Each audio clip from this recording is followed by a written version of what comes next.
Othman Gabardi vous présente chaîne spécialisée, électricité, industrielle.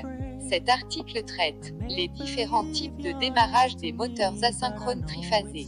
Les différents types de démarrage des moteurs asynchrones triphasés. Voici une rapide explication des différents types de démarrage des moteurs asynchrones triphasés.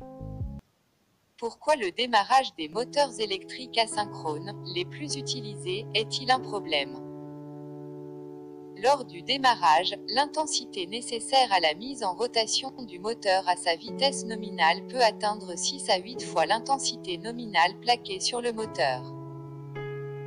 Il est donc parfois nécessaire de limiter cette intensité si l'on ne veut pas devoir surdimensionner son installation.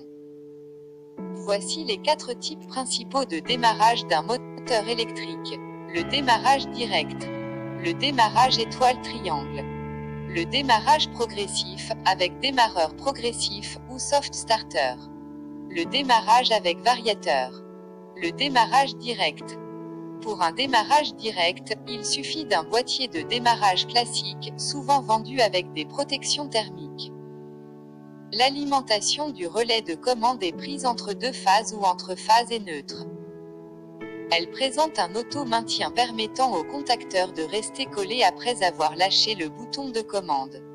Le problème est l'intensité de démarrage, lorsque le moteur est en triangle, 6 à 8 fois l'intensité nominale.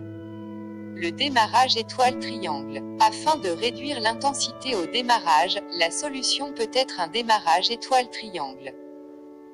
Le principe du montage étoile-triangle consiste à alimenter le moteur en étoile, en sous-alimentant par rapport à la tension attendue par les bobinages. On bascule ensuite, grâce à une temporisation réglable, sur un couplage triangle, correspondant à la tension d'alimentation du réseau.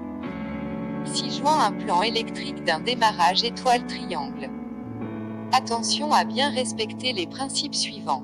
Moteur 224 centièmes V, vous devez alimenter le moteur en 220 V triphasé, couplage triangle en fin de démarrage. Moteur 400-690e V, vous devez alimenter le moteur en 400 V triphasé, couplage triangle en fin de démarrage.